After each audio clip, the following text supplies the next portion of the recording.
God'll get you for that one. Maude is owned by Shout Factory.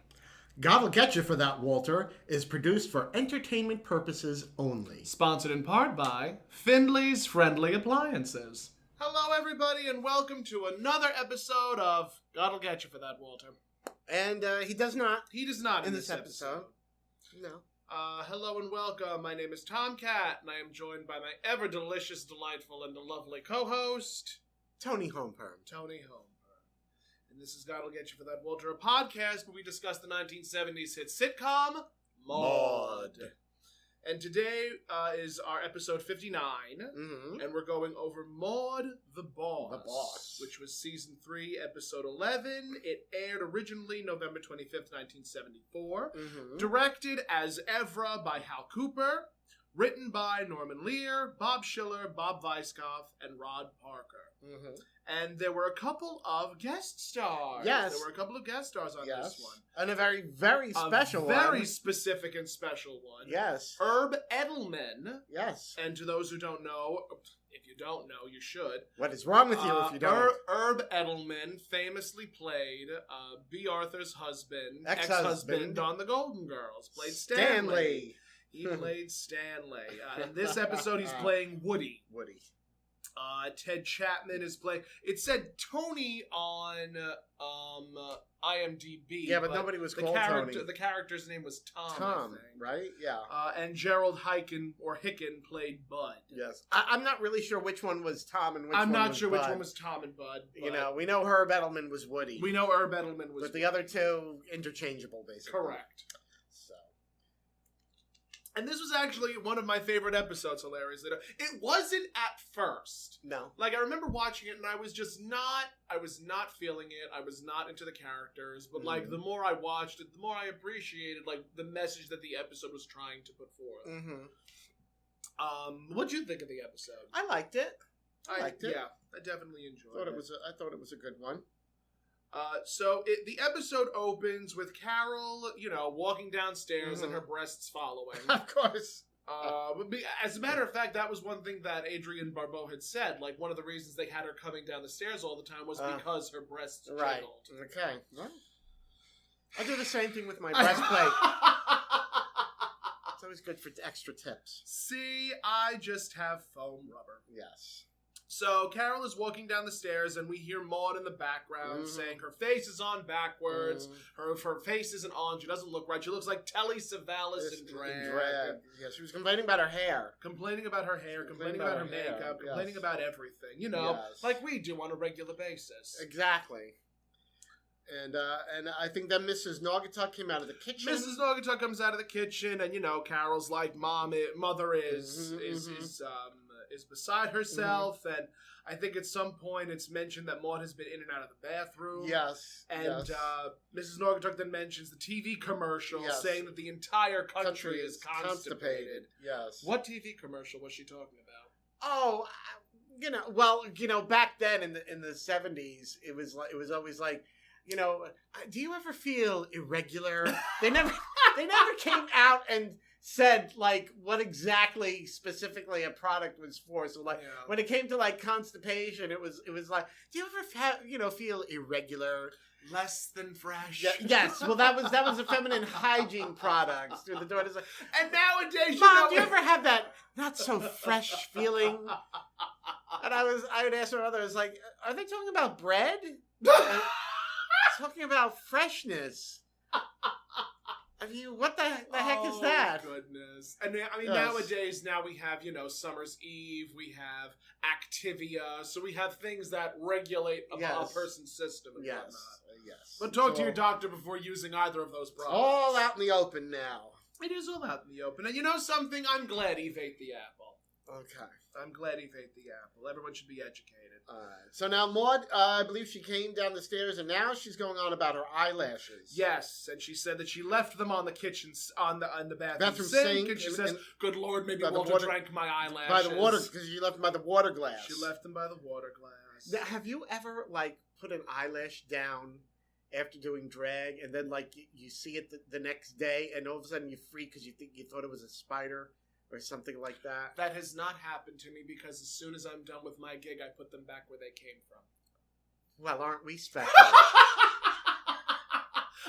I do. I have this little box that my cousins bought me for Christmas, and every time, like, I just pop them off, and I'm like, okay, they're going back. They're going away now. I like peel the glue off the. I'm insane when I come home. Okay. Like, I take my eyelashes off, and then I put them away, and then I start taking off my face. Okay. All right. I mean, normally I'm pretty much that way too, but I've had a couple times where you just leave them, and it's ah!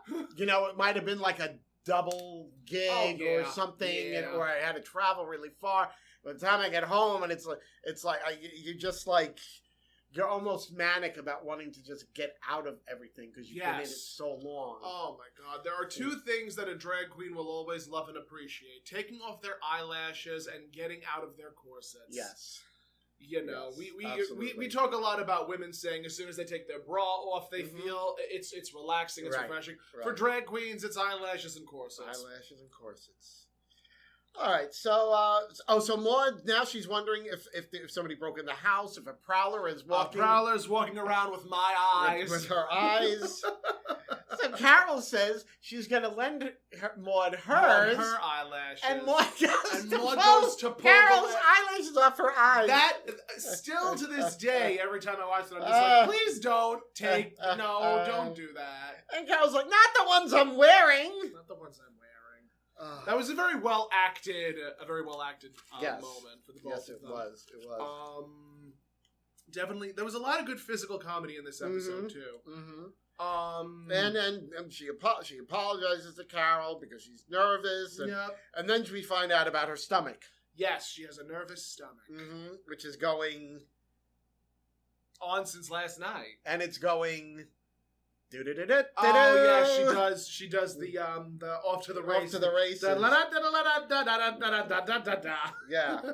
I don't know what that tune is called. I thought it was the William Tell Overture, but it's not. No, it's not. And I believe at that point that she had to run back upstairs. She runs right upstairs to the tune of that tune. And then Philip comes out. Philip walks out.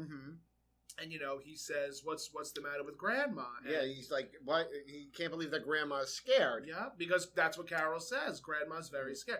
Because we find out that Maude is going to be running the office. The realtor. She's going to be the branch manager over three men. The office manager over 3 men.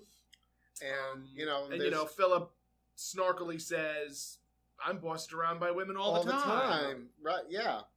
And then Walter, I believe, comes out at this point, too, and he's like, that's my boy. Yes, he says, that's my boy. And Philip says, and so does Grandpa. And he calls him a little twerp. Yes. My grandmother always used to call me a little jerk when I was younger sometimes. But she would obviously never mean it. No, of course not. She's a grandmother. She's a grandmother. They never mean it. They never mean it. They never mean anything. So, Carol at this point, she's basically breaking up Walter and Philip over this little, mock fight that they're having. Yes. And Carol, she tells Philip, even though it's a Saturday, you still have homework to do. Yes. And then the doorbell rings. Yes, the doorbell rings. And in come Arthur and Vivian. Yes, which I think was the first time they ever actually rang the doorbell and then entered. Yeah, right. Usually they just walks right on in. Walks right in. I'd be like, Arthur, I know you're a doctor, and, you're used to seeing naked people, but I would appreciate it. I would appreciate it if you just... didn't just barge in. Knock. And also, why did they leave the door unlocked? I don't know. Well, it was the 70s. I guess it was the 70s, and they didn't care all that much. You didn't care. It was the same thing as seatbelts. No one cared about the seatbelts until the 80s. Yeah, true. But I tell you, though, even, I mean, I used to not worry about locking my door, but nowadays, I inherently do. Yeah, I lock my car door, my front door, everything needs to get locked. Is locked. Everything is locked now. Everything is locked. So, sad but true. So, they're there. They want to wish Maude luck on her first day at her new job. Yep.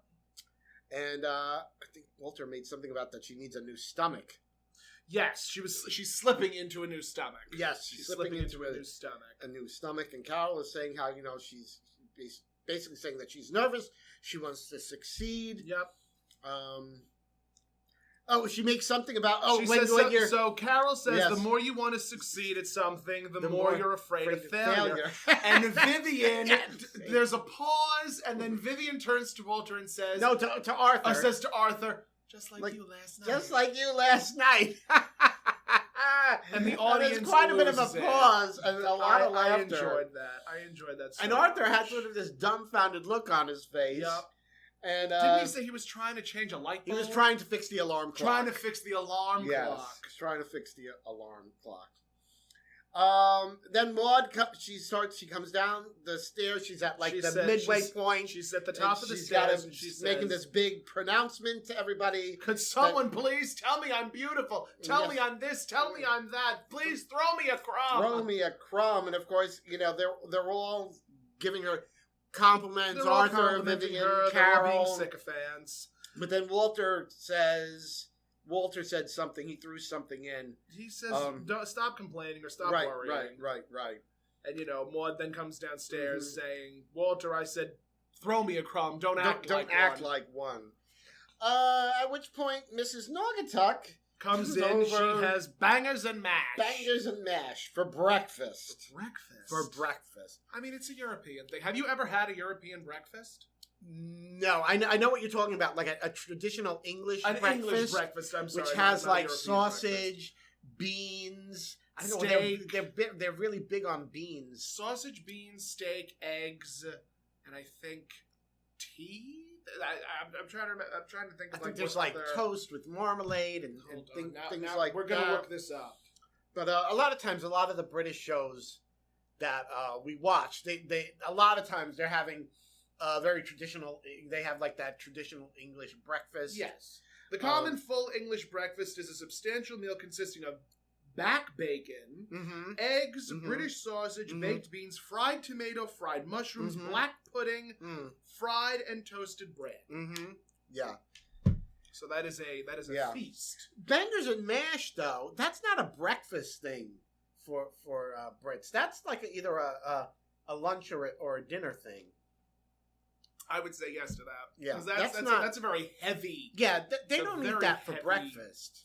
Again, very heavy, yes. like very starchy, very protein heavy. Bangers and mash. There's also another dish that they have. They call it bubble and squeak.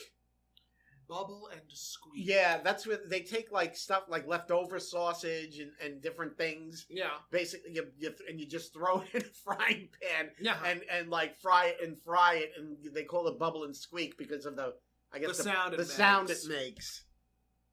So, well, I mean, that was taking leftover spaghetti from last night, throwing it into a pot with like eggs and whatnot, and making a frittata. Oh, that's good. Mean, I've definitely seen that happen. Our thing now is like, because a lot of times I'll make pasta for something, and I always make too much pasta. I put it in the fridge, but we don't really like leftover pasta. But what I found that we really do like is when I take the leftover pasta and I fry it. Yeah. And let it really crisp. Get it really crispy. There's a specific name for that dish, and I can't remember what the heck it was. I'm sure there is. But yeah, you could also do a spaghetti carbonara if you wanted to. Well, I can't with Frank. Oh, with Frank you can't. My husband, because he's lactose intolerant. Can't have that cheese, that dairy. Can't do that. Rats. Cannot do that. Welp. So, but bangers and mash. Bangers and mash. She says to Maude, it gives you that get up and go. Yes. And Maude says, I had that last night. Yes. Because she was obviously back and forth to the bathroom. Yes. And then I think Maude says something about her mother giving her some of that same advice of having breakfast in the morning. Right. And Mrs. Naugatuck then says, well, mother knows best. And then Maude brilliantly says, my mother is an outpatient from the Boston Clinic for the totally wrong. Yeah. That was enjoyable. Yeah. And, Mrs. Naugatuck says, well, we are what we ate. And if you have an empty stomach, then that means that you're not eating nothing. And, she's going on. Yes, and Maude just tells her to shut up, Mrs. Naugatuck. Shut up, Mrs. Naugatuck. And then Arthur is telling Maude that, we just wanted to wish you luck. Yep. And Walter is like concerned. He's saying, Maude, what's going on? You know, this isn't like you. Which it really wasn't. It really wasn't. This was very out of character for Maude. It was very out of character of but Maude. We're used to Maude the housewife. We're used to Maude the militant feminist. Right. We haven't seen Maude be a boss over people. Right. We've seen her boss others around. We have seen her boss people. But we have not seen her in a professional setting. True. Boss people around. So Yes. that's it's very different when it's in a professional setting. Because you can't be Maude in a professional setting. Right. You could be Maude when you're not getting paid to be Maude. Right. Very, very true. Have you ever worked anything where you were like the boss? Yes. Okay. I was manager over a giant team of people. I was a key holder. Oh. And key it was holder. Yeah. Glorified term for a manager that doesn't get paid managerial salary. Exactly. Yeah. Ridiculous. We love that. Oh, we love that so much. Yes. But I mean, it's love that wage theft. Oh, we love the wage.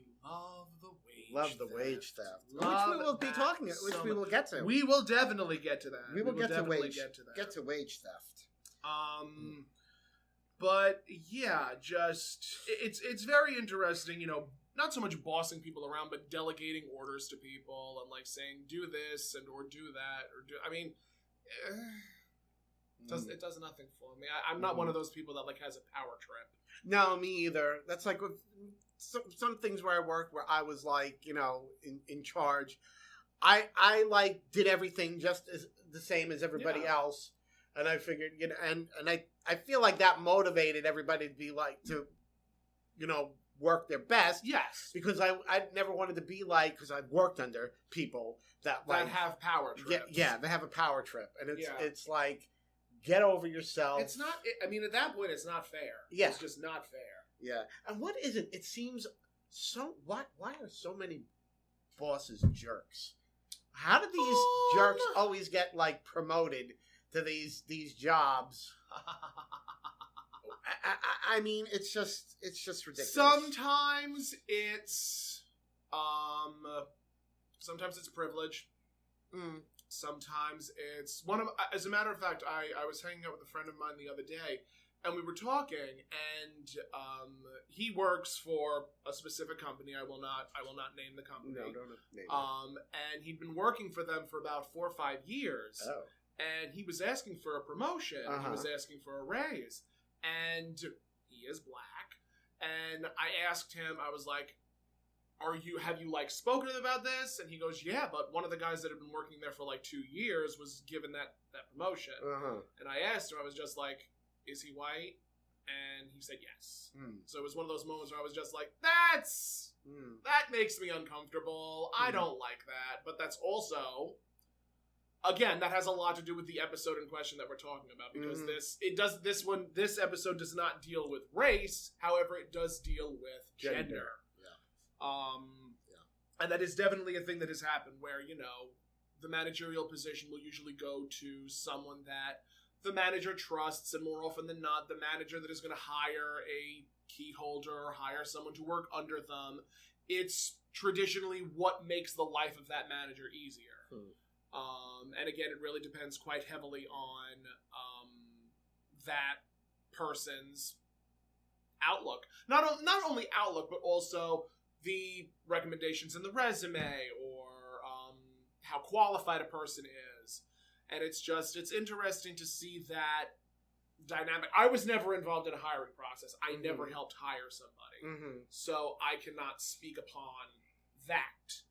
All I can speak on is what I have seen over the course of my career in the professional world. I had one job I was working where it was custom picture framing, because I did that for many years, and we were hiring a new person, and we had a couple applicants. I was like the manager under the owner, and we had this. Out of all the applicants, I felt like this one person was the best, and the owner, and he happened to be African American, and the boss was like, well, you think it's okay Since because he's black. I was just like, that's the mentality. I said, what does that have to do with anything? I said, he's the most qualified person. Mm-hmm. I was like, that's what we're interested in. I said he's a nice person. He has the best qualifications. Yeah. I said that's the most important thing. I said, if somebody has a problem with the color of their skin, that's their problem. Yeah. So, but that is, that's a real thing. That's by the way, that person, we're still friends. Oh, good, good. So haven't spoken, directly. The coworker, not the coworker, not the boss. Not the boss. Okay. Yes, but Facebook friends. It's sad. Yeah, it's sad that this is still the society that we live in, where people are so heavily judged based off of something they truly have no control over. No. I have opinions. I genuinely have opinions, and we do. Not to make it political, but this is Maude. Yeah, we are talking about. But have you been noticing that, all of these arguments that I've been seeing in politics with, Trump and Republicans and Democrats, more often than not, the bottom line on most of their arguments is about power and control over a minority or over a marginalized group. Yes. It is traditionally these old, white, or some of them are young, white, cis males that want to have control over women's bodies, who want to have control over the queer community, want to have control over the African American community. Like, it really is one of those things where I'm like, what is the big deal if you give them power? They're demonizing these, things that are not really important to get the public's attention away from the things that really are important. Yes, I agree. Let's worry about drag queens reading stories to kids instead of the fact that we've got all these AR-15s on the street, all these mass shootings, and and every day we're hearing about shooting here, shooting there. We just heard about last night in Harlem, multiple shooting. Let's talk about women's abortion rights instead of and get people's attention away from. Not that that's not a big point. It's diversion. But let's not discuss things like wage theft, which is the biggest theft and fraud in this country, billions more than quote unquote traditional. Crime. And not for nothing, more often than not, people are just like, where is the change? Where is the change? The change comes from voting. The change comes from electing politicians that are actually looking out for the working class. The problem I feel is that there are none. True. I agree. I don't feel there are any. I really agree. And the ones that won't get elected because the people already in power are trying to make it very difficult for people to vote in those people. Exactly. And it's becoming a pandemic at this point. It's becoming really problematic. Like I look at the election between Stacey Abrams and oh God, why can't I think of his name? But the current, I think, governor the governor or mayor of Georgia. Mm-hmm. There was that whole race debacle where they're trying to make it convenient for everybody to vote. Right. And I'm trying to think during which president's reign there was one politician that sort of mapped out the voting areas in North Carolina. Mm-hmm. I don't know if it was during Nixon or during Reagan, but there was this politician that sort of made it incredibly difficult for marginalized people in marginalized neighborhoods and those quote-unquote bad neighborhoods to vote. Right. Because it didn't suit their narrative, and it didn't suit their oh God, why can't I think of the word? But it didn't suit their political career. Right. Right. And it's just, why is it so dangerous and why is it so problematic to give power to the working class and to the voting class? Yeah, because they don't want them to have it. Exactly. They don't want them to have it. It really bothers so much for democracy. There was something I just saw the other day. I think it was on TikTok. This guy from I don't know who he was. It was on TikTok, He sounded like he was Irish, and he's like this older gentleman in a Yes. pink T-shirt, and he's going on and he's calling out everything about the U.S. He was like, he said, he said, you know, the U.S. is problematic. They've got guns all over the place. He said they've got, you know,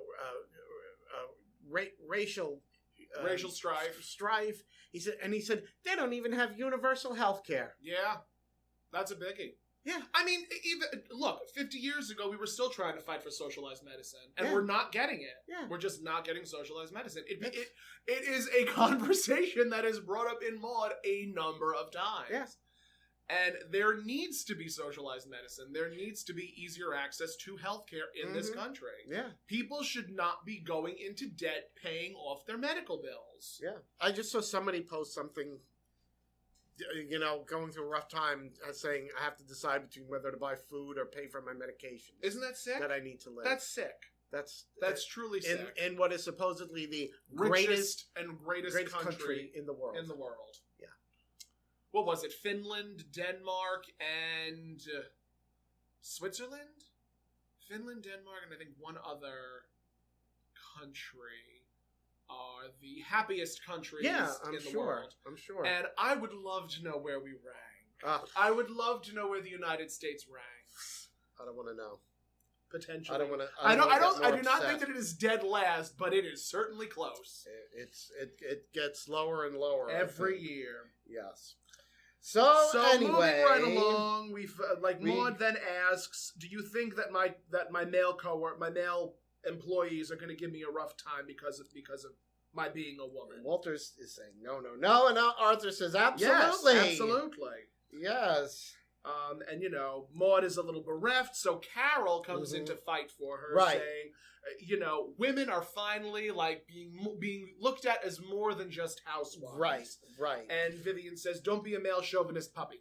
Yes, and it's at this point we find out that Maude will be making $7,000 a year plus commission with this new job promotion. Yep. And I think at that point, you know, Maude and Vivian and Carol are like carousing around Maude, saying, even though they're going to resent you, even though they're going to hate you, even though they're going to pressure you and make a complete ass out of you, you know, I think I wrote down 6%, so I'm sure that it was something about the wage disparity, where Maude is only going to be making 6% of a male salary. Of a man's salary, right. And then like they're both like speaking in her face, and then Maude just screams time and holds everyone like down for a second. And I think Walter then pipes up saying, "Maude, I've never seen you so insecure before." Right. And again, Maude is saying, like, I'm gonna be something more than just a woman in a man's world. Right. This is a lot of responsibility It is a lot of responsibility that she's taking on, especially for the career that she's in as a real estate agent. Right. And it's at this point Carol presents her with the gift that she got her. Yes, Vivian. They all pitched in and got her this beautiful leather briefcase with the initials MSMF. Yep, MSMF. MS for Ms. And MF for Maude Findlay. And you know, Arthur, in his brilliance, says, wisdom. "Oh, the F is in watercolor in case you get married again." Right. And the audience has a good old laugh about it. Yes. So here's where things get interesting, because Maude then says she doesn't want to be viewed as the stereotypical hysterical female. Right. Which, again, it sort of points a finger at the fact that women are traditionally viewed as incredibly emotional creatures that are incapable of controlling their emotions. Right. And, you know, this comes up a lot of times in present day politics. Because how many times have you heard a man say, "Oh, we can't have a female president because what if it's the wrong time of the month? She'll bomb the country." Right. Like, this is the type of insipidness that we're dealing with here. Right. Yep. Very true. So Maude does not want to be viewed as an hysterical female. As an hysterical female. She's not going to be like that. She's saying she's not going to be like that at the office. She's not going to be like that at office. Nothing can stop her. Nothing can stop she her. She goes out. She put Walter helps her put on this beautiful matching twill coat. It was a gray twill coat that matched her blazer and that matched her pants. And like she walks out the door proud and then immediately throws the jacket off, throws the suitcase away, runs up the stairs doing the fanfare. The fanfare. She's To the gotta- fanfare. To the bathroom. To the races. So now we cut to the office, and it's the three men in the office, The three men in the office, which includes Tom, Bud, and Woody. Woody, who is played by Herb Played Edelman. by Herb Edelman. And they're talking about Maude. We find out Maude's favorite color is yellow. Yes, she find out her favorite color is yellow because one of the either Tom or Bud got her a yellow floral arrangement for her desk. I'm going to assume that Tom was the short, stout fellow, and Bud was the guy that was combating back and forth with Woody. I don't know if that's accurate, but that's what I'm going to go with. Yes, and they're Tom and Bud are more or less like it won't be so bad. They're tertiary characters at this point. Yeah. They're of ill importance, Yes. but they do serve their purpose. Yeah, they're saying she'll hand out the assignments. Yes. And Woody, however, is not pleased. feeling it. Not pleased at all. He's not happy, and he sings a tune to for she's a jolly good female, for she's a jolly good female, and just saying all the wrong things. Right. And Tom or Bud accuses him of being prejudiced against women, and he says, "I got a right to. I married one." Married one. Because that was another thing that I'm glad has sort of shifted. Because there aren't many people out there that are now saying, "Oh, my wife's the old ball and chain. My wife is such and such." Mm-hmm. Those jokes sort of, I think, died away. Yeah. With that sort of with that time period. Yeah. Which I'm very thankful for. And it's at that point Maude enters and she's trying to keep a stiff upper lip. Yes, and she's like, "Hi guys, another day, another dollar. If anyone asks, we'll just deny it." Yes, because I think either Tom or Bud said to her good morning. Right. Obviously, she was like, yes, and then I think after she says, "If anyone asks, we'll just," she holds her stomach. Yes, yes. She is trying to keep it together. Yes. So she tries to be, the professional, office manager. Yep. And she starts to tell them that, she's been looking over the monthly sales figures of last month, and she says we could do a heck of a lot better. They can do better. And then she sees the flowers. She sees the flowers, and she starts gets all smelling girly. them. She gets all feminine, and says, "Oh, they're lovely." And then she dummies up and says, "If you like flowers." Yes, and then she's saying, "Thank you, Bud. Oh, you remembered yellow's my favorite color." And then she stops because at that point she notices Woody is. Well, she's hugging. She was hugging Bud. She's hugging Bud, and then realizing that she's being typically female, I guess. Yeah. A male boss wouldn't be doing that. No. And so then she says, "Look, would you have given?" She says, "I don't want to sound unappreciative. Yes, but would you have given a male boss flowers?" And I think it's Woody who says, "No, we would have given him a cigar." Yes, and she says, "Well, I would have preferred a cigar." Yes.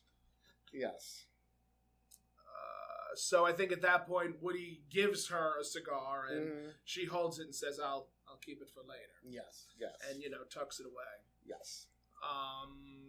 And then I think at that point, the next thing I have is Maude saying something about, "Look, this is how things are going to be. I am not. I don't view I am not a woman. Right. I am a person. So on and so forth." And I think Woody says, "That's the kind of relationship I already have with my wife." Right. Where it's just, I guess, sexless and not fun for either of them. Right.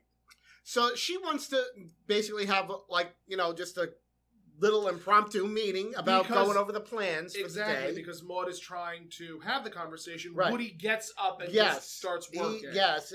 And he's pretty rude. Incredibly rude. Yeah, and at that point, Maude says, "Woody, I want to talk to you." I want to talk to you. And she gets into this sort of Captain Morgan pose. Yes. Where she puts her leg up on a chair and she's leaning on it. Yes. Sort of a masculine kind of pose. You can call it that. So I think at that point Woody comes over and he pulls out a chair for Maude, and, Yeah. Maude says, would you have pulled out a chair for a man? Yeah, but you've done that for a man. And he says no. So this is where she says, I am not a woman. Mm-hmm. I am a person. Mhm. Bud is a person. Mhm. Tom is a person. You are a person. Mhm. I am a person. So I think at that point she says, like, moving forward, that's the type of relationship that we're going to have. And Woody then says, okay, person. Yeah, I want to get to my desk. I want to get to person. my desk. Can person. you move your boobs out of the way? Can you move your boobs out of the way? And I think it's Tom then starts yelling at Woody that you can't talk to her. Yes. He's basically like, you can't talk to a woman like that. So in short, Tom is being very protective of Maude. Yes, And trying to, Right. like, be a gentleman, a gentleman. shall we say? And there's all this yelling going on. And Maude stops and says, Woody, say something dirty. And he's about to, but then Tom cuts him off, and the two of them start arguing back and forth. Mhm. And Maude's like, listen, guys, I can handle it. It's okay. Mm-hmm. And then they start arguing some more, and at that point, Maude finally cracks. Yes. She's had it. She says, I can't handle it. She breaks down in tears. And she starts crying. Yes. So at that point, Woody rolls his eyes, throws his hands up. And Maude was saying, I haven't even been here 5 minutes. Exactly. And Woody was like, oh, save us now. She's crying. I think at that point, a patron, A woman walks in. walks into the door. She wants to talk to somebody about, getting a house. Yep. And, Woody says, we're breaking in a new office Breaking in manager. a new office manager. And then I think at that point, Maude exits. She exits. She exits crying. And then I Yes. think Tom turns to Woody and just screams at him that he's a pig. Right. Just continuously screams, pig, pig, pig. Yes. Herb And then- Edelman, he was kind of typecast. Oh, Really? Yeah. Yeah. Because, I mean, not for nothing. Herb was a very tall, Yes. broad-shouldered guy. Yeah. Still had the bald head I with, know. with the horseshoe. Can't still had believe- the horseshoe hairdo. It was like so much earlier than the Golden Girls, and he still looked exactly the same. Looked exactly the same. Do you remember he did another show? It was a Saturday morning show. It was called Big John, Little John. Can't say that I remember that one. Yeah, it was this show where like it was this stupid like Saturday morning kid show, live action. Yeah. He he had been like in the Everglades or something, and he found the Fountain of Youth, and he didn't know what it was. He took a drink from it, and so now like every now and again, he would like de-age and become a little kid, No, become the kid. and like the most inappropriate times. So he went from being Big John to Little John. I mean, How long ago was that? it was in the 70s. It's probably around the same time as Maude. Maude. Yes. Well, I know. he also had these atrociously obvious 70s glasses that were tinted. Yeah. Because that was the big thing. That which I Yes. remember for certain was a big thing in the 70s was the tinted sunglasses. I had or the tinted glasses. I had tinted glasses. My grandfather also had tinted glasses. It was just part of the style. It was. So we cut back to the Findlay household, and everybody is having breakfast. It's Everyone's Walter, having Carol, Carol, Arthur, Vivian. I don't think Philip was. I think Philip was upstairs there. doing his homework. And Mrs. Naugatuck has made them all a big breakfast. Yes, and like Arthur says, that was the best breakfast ever. Yes. And everyone was carousing. And Mrs. Naugatuck says, "A sausage a day keeps the doctor away. And Arthur says, isn't it an apple? Here it's an apple. He says, Here here it's it's an an apple." apple. And then Mrs. Naugatuck says, Whatever it takes to keep you away. I love Hermione Badley so much. Oh. Such an underrated, underappreciated actress. Yes. And then she was telling a story about when she was working for the some chief medical officer. There was the three things. Check your blood pressure, your pulse, and your purse. And that's because the chief medical officer's wife was a kleptomaniac. And when he died, they couldn't find his him body for for 6 6 days. days. And Carol says, I have to remind myself, never ask that woman a question. Yes. And then they start talking about how, like, she's a lovely housekeeper, but she's crazy. Yes. And, they're literally, like, throwing so much shade at Mrs. Naugatuck because she leaves. Yes. And as they're all, like, clucking away like hens, Maude enters. Maude comes in. Very stone-faced, very somber. Like, grabbing her head. She's like as if she has a headache. Yes. And Walter's like, Maude, what are you doing home? Did you forget something? And Mrs. Naugatuck, I think, enters saying, I bet it's malnutrition. Because she didn't eat her breakfast. Yeah. So Maude sits on the couch and she's speechless. Yes. She's not saying anything. Yep. It's very un-Maude-like. And, Walter's like, do you want to talk? Do you want to talk? And she shakes her head. Yeah. No. And then this is the funny thing. She starts doing these things and they're just they're describing what she's doing. She gets up, and I think Carol was like, she's getting up. She's getting up. And then she starts walking. Going to the closet. Yeah, or no, like, she eyes the closet. Yes. And I think Arthur says, it looks like she's heading to the closet. Yes.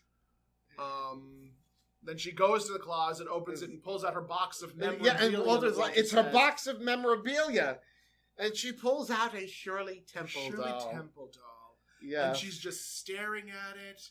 And then she starts singing. Yes. And it was a Shirley Temple doll she got on her 5th birthday. Yes, her 5th birthday. Yes. And that's when she breaks into song. Yep. She starts singing on the good ship Lollipop. Mm-hmm. And, she's doing this, like, little song and dance bit where she's, like, putting on this really she's putting on a baby voice.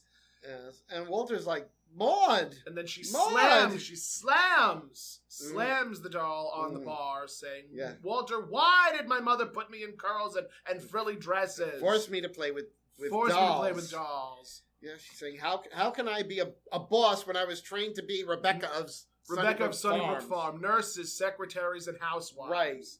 And at that point, she like grabs her face. Grabs her face, and I think Vivian says, your facelift! Your facelift! It's just very funny. So we find, like, Maude finally opens up and says, I lost control and I cried. Right. So Carol's reassuring her, basically, being a very supportive daughter. Like, yeah, she said, so what? It's nothing to be ashamed of. Nothing to be ashamed of. Yes. And Maude says bosses do not cry. And, they almost start to get into, like, a little argument, but then Mrs. Naugatuck screams balderdash over everybody. Yes. And she goes into this, she's about to go into this monologue when Maude says, Mrs. Naugatuck, please, I don't want to hear your advice. Yes. Because, Mrs. Naugatuck always gives some very half-assed advice. Exactly, yes. So, Mrs. Naugatuck says, please, I understand. If you don't want to hear my advice, I won't give it to you. And I think Maude says something, you're right. And I think that's when Mrs. Naugatuck says, okay, well, since you asked. And she goes into this monologue about the Prime Minister of India. I think it was... well, she said, you're trying to be a he-man. You should be a she-woman. The confidence to be a she-woman. Yes, and she's telling her there's nothing wrong with being feminine. Correct. And then that's when she goes into the Indira Gandhi story. Yes. And Indira Gandhi was Prime Minister of India. And it's that whole... She's telling this story, which is completely bogus false. And fabricated. Completely fabricated. Because she mentions how Indira Gandhi is Mahatma Gandhi's daughter. Which she was not. No relation whatsoever. No relation whatsoever. But she mentioned that Indira Gandhi would wash her father's loincloth. Yes, her loincloth. So yes. I think the last thing Mrs. Naugatuck says is to remember being a female. Yes. Or if you ever feel you're unsure of being a female, remember your father's underwear. And she walks out back into the kitchen.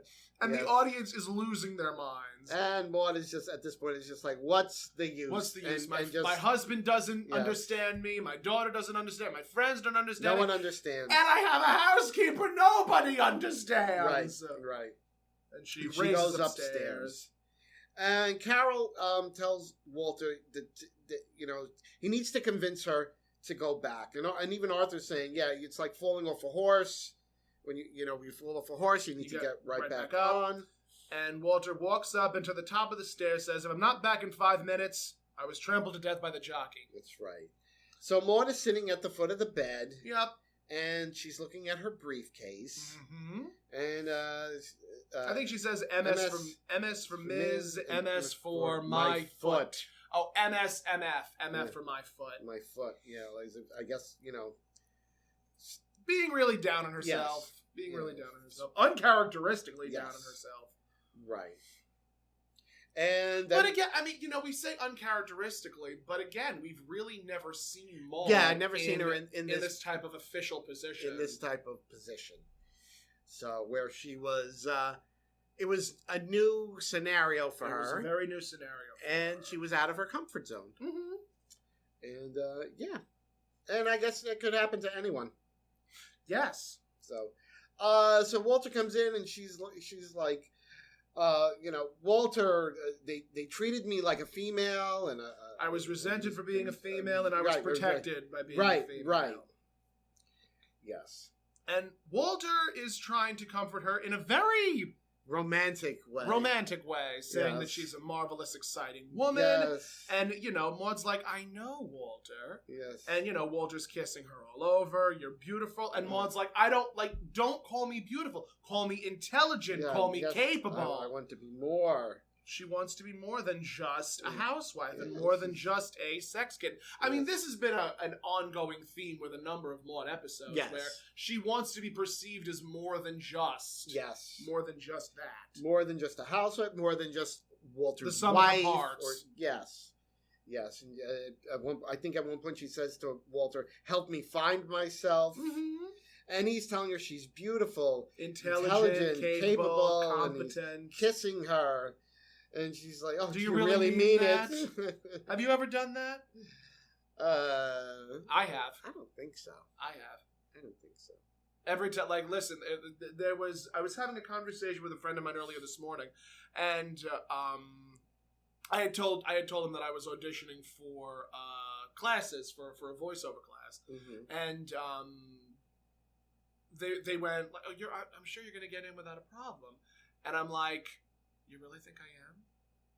Because sometimes, you have these lapses in confidence. Oh, of course. You sort of have these moments where you have to say to yourself, it's imposter syndrome. Yeah. It's all imposter syndrome. Yeah. And I think that is definitely what Maude was going through in this episode. I think she was definitely feeling like she wasn't capable and that she wasn't good enough to be where she is right now. Yeah.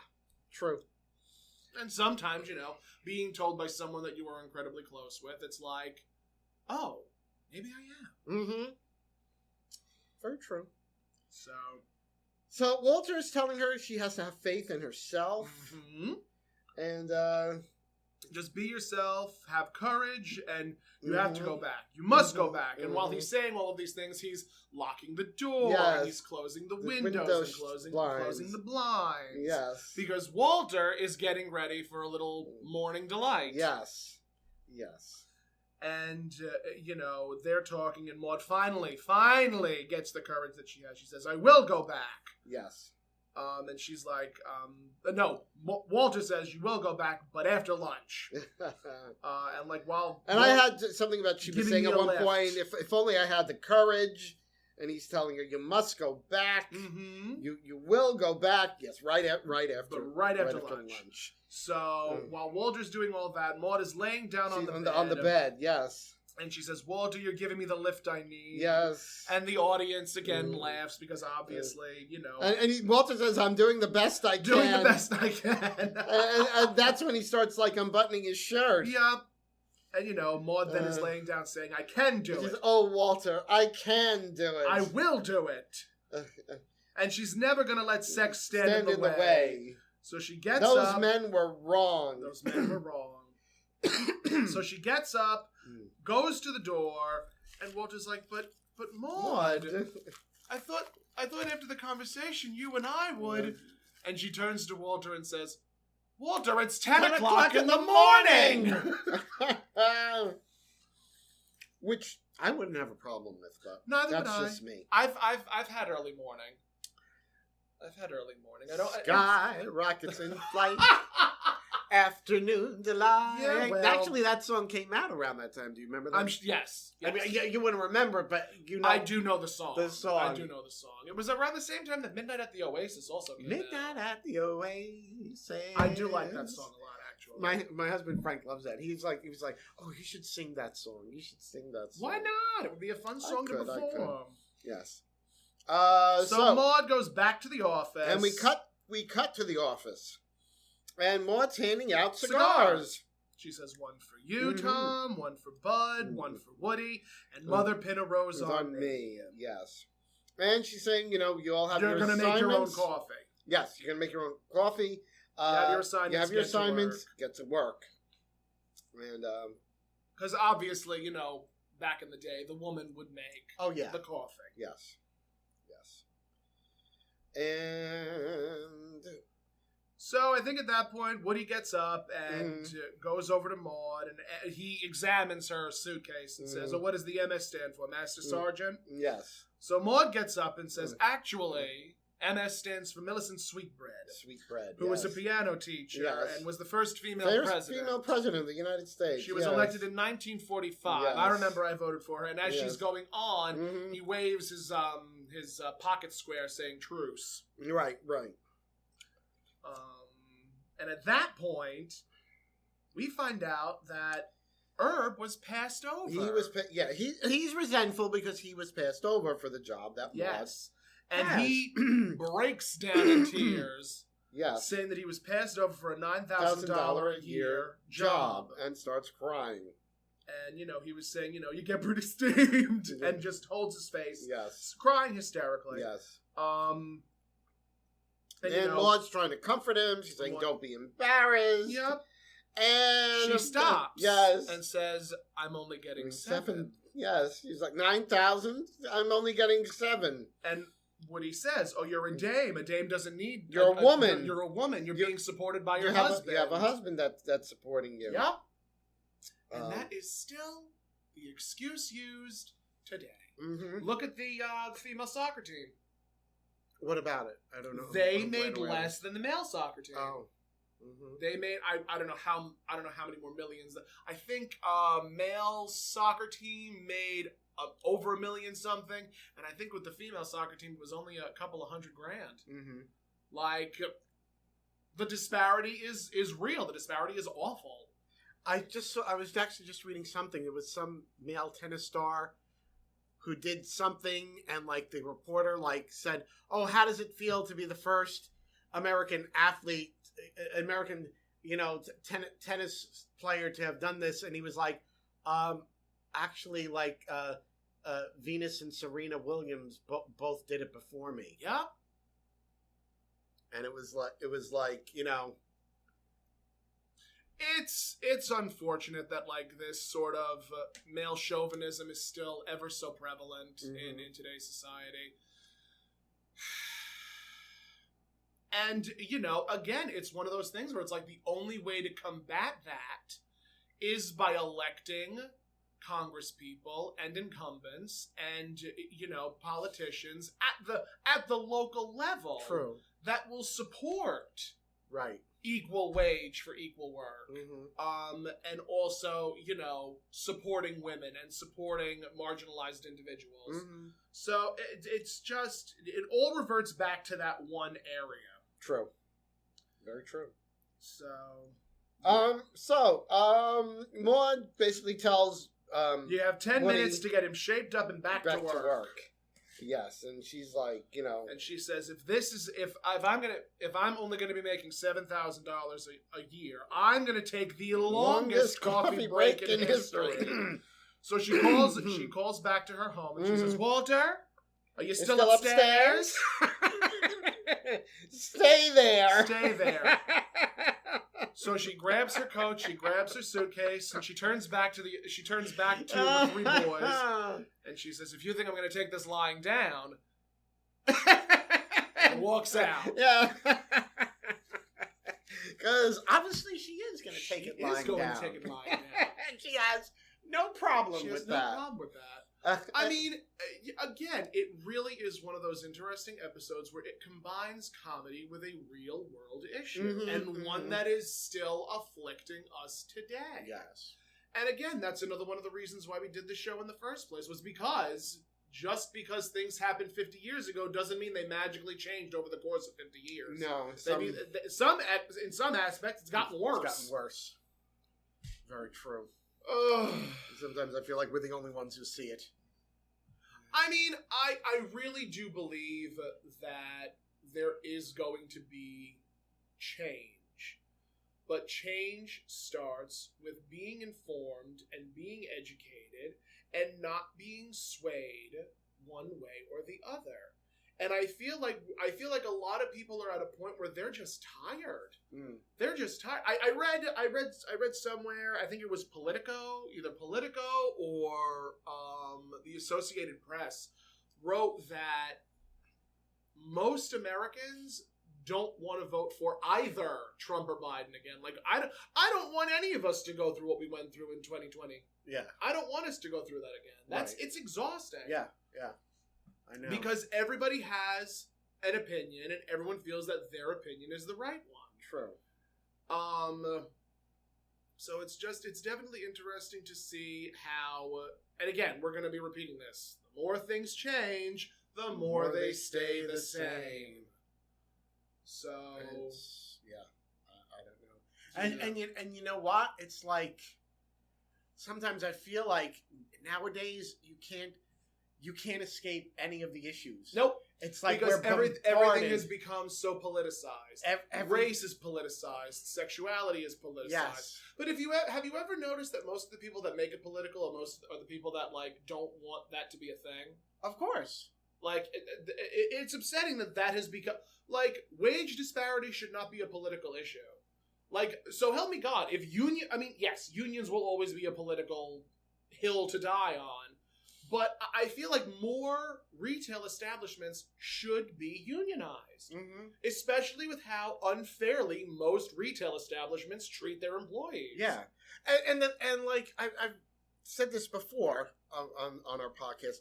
Like, it's why can't you work at a McDonald's or a Burger King and make a living wage? What's wrong with that? Because there are so many people out there that are like, oh well, teenagers need to get a job. There are 50 and 60-year-olds working in McDonald's. What are you going to say the same thing to them? Are you going to say the same thing to an older person working at a job that is traditionally meant for younger people? And like when people are like, oh well, if somebody doesn't like that kind of job, then they need to get a better job. Well, then, what we've seen in the pandemic is people quitting those jobs, and then those same people saying they should get a better job now complaining because there's nobody staffing those places to take care of them. Yeah. Why? Because they weren't getting paid enough. And they didn't want to do it. So one of the here's something that like really befuddles me and really actually aggravates me. That there are teachers that are making $30,000, $35,000 a year. Teacher's salary. That's insane in my opinion.